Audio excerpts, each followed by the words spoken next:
اور وہاں کی اتر پردیش میں جو سی ایم صاحب بیٹھے ہوئے تھے انہوں نے گونگا بہرا کر دیا پولیس پرشاسن کو کہ آنکھ بند کر لو، تم چپ چاپ ہو جاؤ، تمہیں کوئی ایکشن نہیں لینا۔ جب مسجد توڑی جا رہی تھی، ہتھوڑے لے کر توڑ رہے تھے، دونوں چھوٹے گنبد کو ڈیمولش کیا گیا، تو وہاں کا ایک پولیس افسر پہنچتا ہے دوڑ کر لکھنؤ کے سی ایم ہاؤس میں کہ سر آپ اجازت دے دیجئے، ہم گولی چلائیں گے ان اپدرویوں کے خلاف، ان راکشسوں کے خلاف۔ انہوں نے کہا، پہلے تو یہ کہا جب ملنے کے لیے گئے کہ سر فلاں فلاں آئے ملنے، تو انہوں نے کہا کہ ابھی ہمارے پاس ٹائم نہیں۔ کہاں چلے گئے تھے؟ سور کو ڈھونڈنے گئے تھے آپ کو تو فوراً کہنا چاہیے ایکشن لو، ایکشن لو۔ کیوں؟ جوڈیشری ہے، عدالت ہے، عدالت میں چیلنج کرتے معاملے کو۔ آنکھ میں پٹی باندھ کر وی پی نرسمہا راؤ جی تو چلے گئے پوجا کرنے کے لیے، اور یہ وہاں پر جو آدمی بچانے کے لیے کہا کہ سر ہم کو آرڈر دیجئے، ہم کچھ ایکشن لینا چاہتے ہیں، کچھ ہوائی فائرنگ کرنا چاہتے، گولیاں چلانا چاہتے، ان کار سیوک پر جو اوپر چڑھے ہوئے اس مسجد کو توڑ رہے ہیں، اس مسجد کو شہید کر رہے ہیں۔ انہوں نے کہا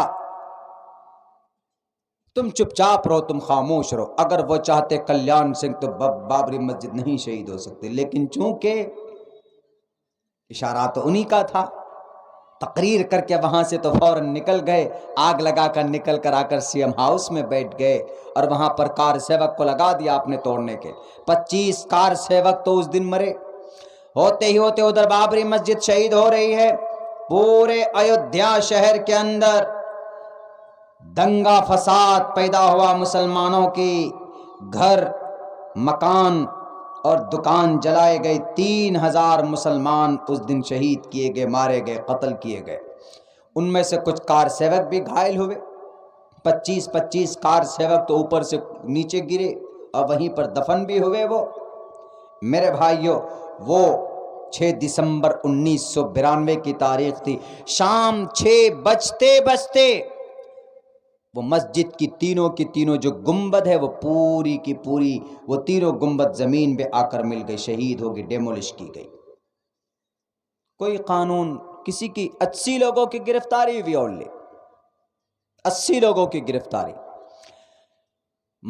ڈاکٹر منموہن سنگھ لیبرہن، انہوں نے جو اپنی رپورٹ تیار کی اس میں انہوں نے کہا کہ اس مسجد کو ڈیمولش کرنے میں اتر پردیش کے سی ایم کلیان سنگھ، لال کرشن اڈوانی جی، اوما بھارتی، یہ بڑے نیتا ہیں جنہوں نے اشتعال انگیز تقریر کی تھی۔ خود وہاں کی ڈی ایم صاحبہ ایک لیڈی ہے، بلکہ لال کرشن اڈوانی کی جو باڈی گارڈز ہیں ان کا جو چیئرمین، ان کے جو ہیڈ تھی چیف سیکرٹری، انہوں نے کہا کہ لال کرشن اڈوانی جی نے بھی لوگوں کو بھڑکایا تھا کہ لوگوں توڑو، ایک دھکا اور دو، بابری مسجد توڑ دو۔ یہ نعرہ کب کا؟ شام کے 5 اور 6 بجے کا، یعنی ایک دھکا اور دو، پوری کی پوری مسجد کو دھراتل کر دو، شہید کر دو۔ یہ تاریخ